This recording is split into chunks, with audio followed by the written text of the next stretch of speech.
book, Why Worry?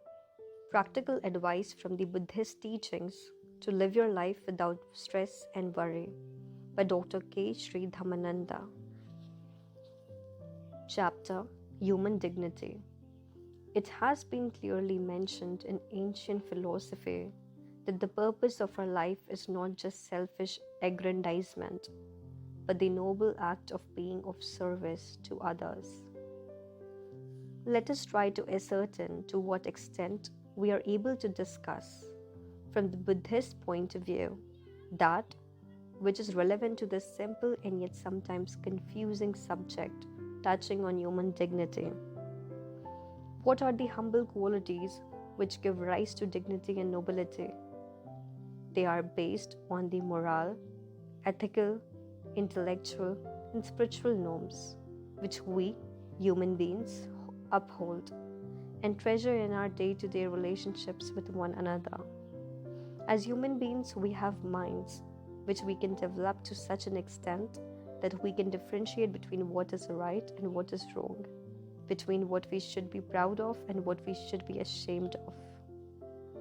These are human equalities that we all cherish as human beings. It is in cherishing such values that we distinguish ourselves as human beings and not animals.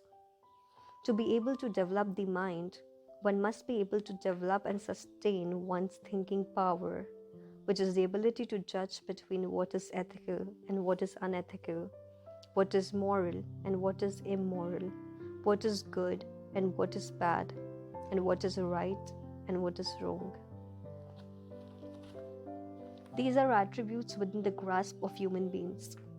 Animals do not have such attributes. Animals act by instinct. It would appear that human beings are the only living beings that can develop their minds or their thinking power to such high levels, even to the extent of attaining Buddhahood. It is interesting to note that in the past, people had to carry weapons to protect themselves from animals and talismans to guard against evil spirits.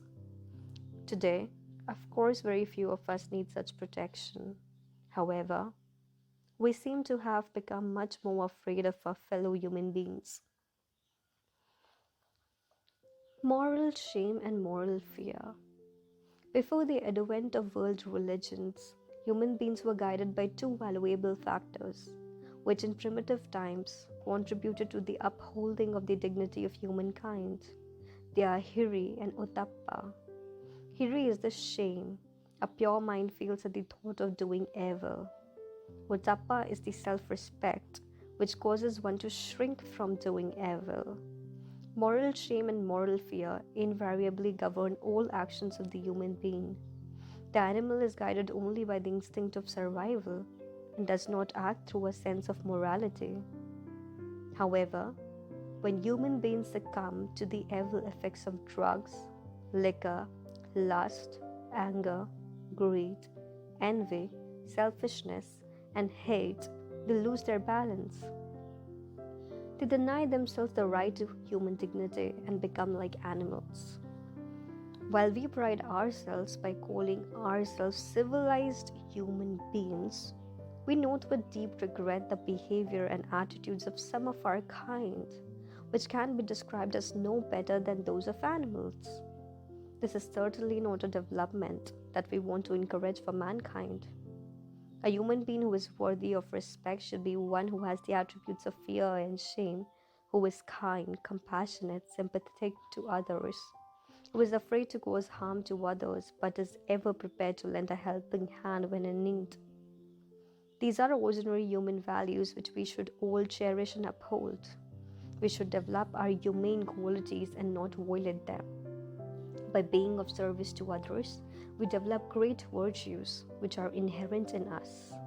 By being of service to others, we show a spirit of understanding, kindness, compassion, honesty, simplicity, gentleness, humility, and contentment. These are worthy human values which we should be proud to acquire. Different characteristics of human beings. There are certain characteristics in our human nature which we have to guard and nurture carefully into useful human values. Roughly speaking, these are characteristics that are divided into three aspects: our animal nature, our human nature, and our divine nature. These three characteristics influence our behavior in various degrees. If we give way to our animal nature without making any effort to subdue or control our ugly actions, we will become a liability to society. Religion is an important tool which we can help to us by controlling our animal nature. Religion with the noble teachings coming from the illustrious religious leaders should serve as a guide for proper human behavior. Religion also serves as a tool for us to cultivate, nurture, and improve on the various aspects of our hidden human nature. By cultivating and improving our human nature, we ultimately achieve our divine goal. We realize our divine nature. Having done this, we achieve the level of development at which the base emotions of greed, lust, anger, hatred, jealousy, envy, and other unwelcome attributes are completely eliminated, thus making the human being more noble and worthy of the highest respect. With the help of religion, we control and subdue our animal nature. We cultivate and improve our human nature, and we achieve our divine nature.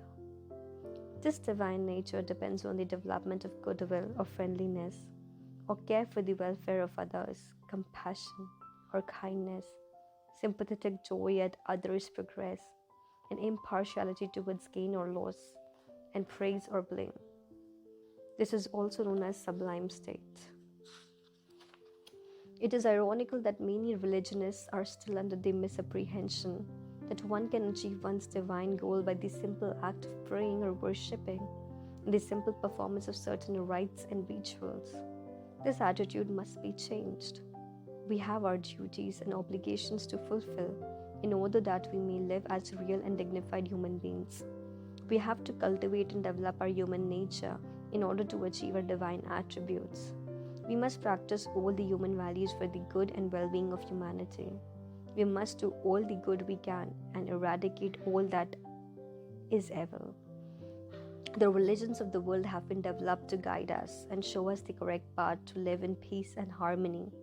All religions should provide their followers with important and suitable guidelines to enable everyone to live and work together with mutual respect, understanding, and dignity. As co-religionists, we should all be able to live with one another without harboring any hatred, jealousy, enmity, or feelings of superiority. Buddhism gives us such guidance. One of the golden rules to lead a dignified life is to have a balanced livelihood without any way going into extremes. The Buddha does not advise us to torture our body or our mind in the course of religion. We can practice our religion as rational beings. Do not overdo things. We should not forget the most important aspect of life, our spiritual development. The teachings of the Buddha can be categorized in three ways: happiness for this life, happiness for the hereafter, and happiness for the ultimate achievement, nirvana. In the pursuit of these three kinds of happiness, a human being can achieve dignity and nobility. Thank you for listening to me, Sanskriti Verma. Take care. Bye bye.